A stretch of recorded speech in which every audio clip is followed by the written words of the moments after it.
Hello! Welcome back to my channel. Ang aaralin natin ay open layout drafting pattern ng basic pajama optional garterized shorts. Umpisahan natin.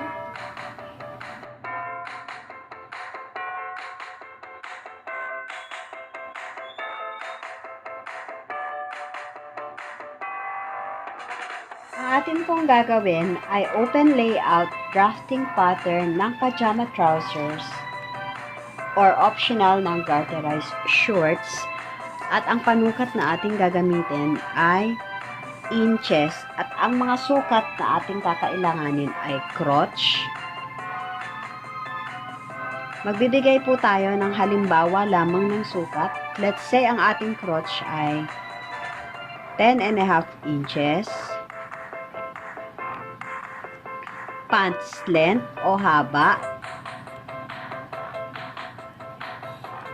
36 inches. Hip to circumference 40 inches. I-divide po natin ito sa 2, magiging 20 inches po. Ang hip to nito ay divided by 2. So, yung 40 magiging 20. Bottom width o laylayan, circumference, 14 inches. I-divide natin ito sa 2. Magiging 7 inches. Maglaan ng open space sa gawing bahagi bandang itaas ng pattern paper. 2 inches para sa allowance. Clearance po ito. Gumuhit, magmula sa kanan, gumuhit pahalang. At gumuhit pababa. Bandang kaliwa, gumuhit pababa. At markahan, bandang itaas ng A. A is the starting point. From A, pupunta tayo sa B. B is measurement of crotch. Ang ating given crotch is 10.5 inches. Dadagdagan natin ito ng 2 inches. Constant po ito. Kung 10.5 ang ating crotch, magdadagdag po tayo ng 2 inches. From point A, kukuha po tayo ng sukat na 12.5 inches pababa. 12.5 inches.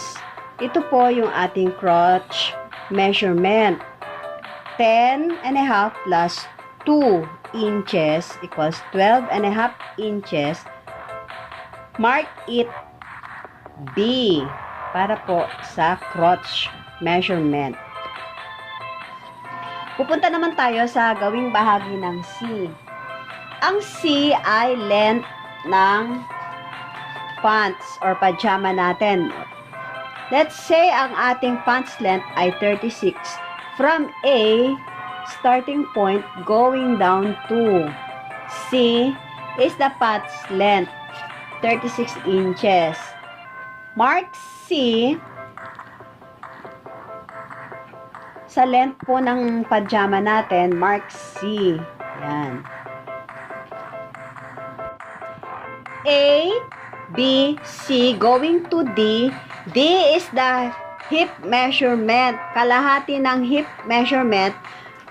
Ang ating given measurement ay 40 divided by 2 equals 20. Ngayon, magdadagdag po tayo ng 8 inches. Plus 8 inches. Constant po ito ha. So, magiging 28 inches ang ating hip measurement. From B, crotch, gumuhit pahalang pa kanan, sumukat, kunin ang sukat na 28 inches. Nagdagdag po tayo ng 8 inches sa ating hip to ha. At mark it D.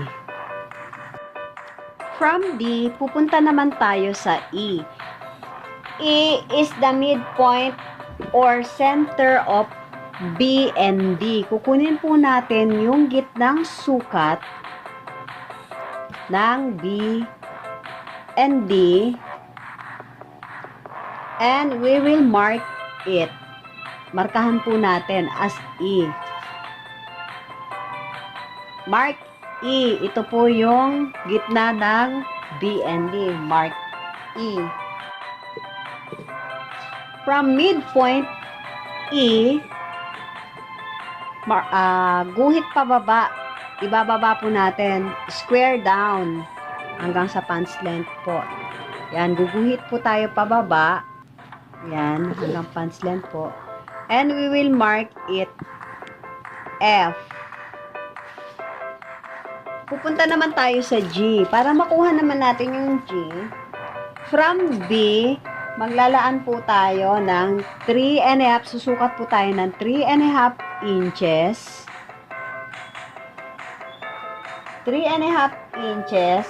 And then, we will mark it G.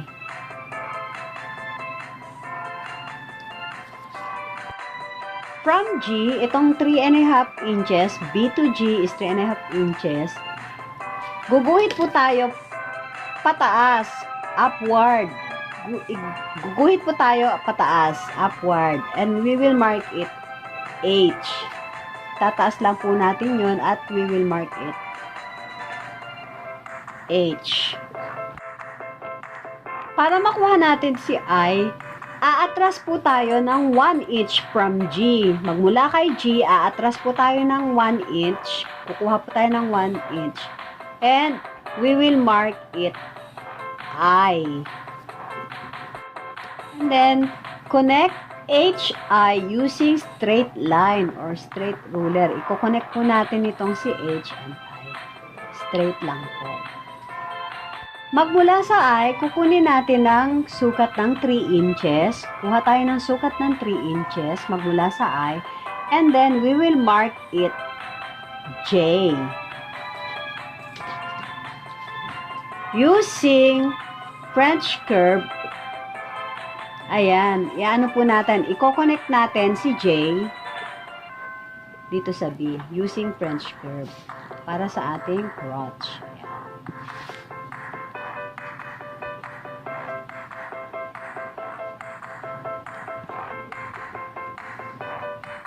Naman tayo sa K, sa kanang bahagi. From D, aatras po tayo papuntang kaliwa. Kukuha po tayo ng 3 inches and we will mark it K. K. At using ruler, straight ruler, guguhit po natin ito. Guhitan po natin ito pataas. Ayan.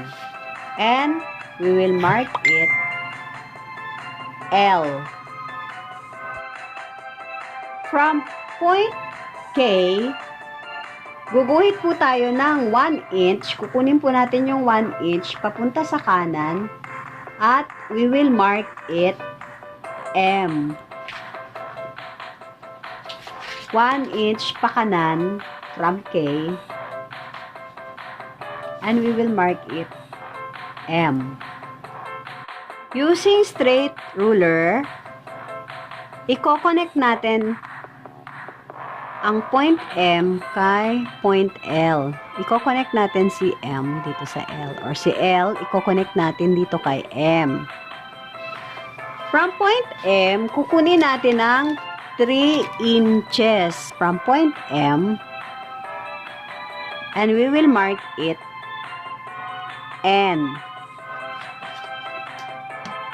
And using fashion ruler, i-connect natin si point D and point M. From point H, magtataas tayo ng 1 inch and we will mark it point O.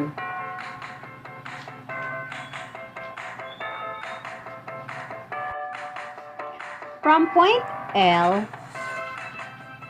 i-connect natin ito using straight ruler going to point O or mark O. Yan, mark L, i-connect natin ang mark L dito sa mark O using straight ruler. From point F, susukatin natin ang kalahating bottom width, which is 7 inches. Kukuha tayo ng 7 inches from point F. Gumuhit ng linyang pahalang pakaliwa. Kunin natin yung sukat ng bottom width, kalahati nito, which is 7. And we will mark it point P. At ganun din sa kaliwa. Kukunin natin yung kalahating bahagi ng bottom width, which is 7 inches. From point F, guguhit tayo kanan pahalang. Dito yan, nasa bottom width na 7 inches. At we will mark it point Q. And from mark B or point B, i-connect natin sa mark P or point P. Using straight ruler, yan, i-connect natin ang mark B and mark P. Ganon din sa kabila, i-connect natin ang mark D or point D sa point Q. Or mark Q. Ayan, i-connect po natin. Ayan. Dito sa gawing kanang bahagi, ito ang front.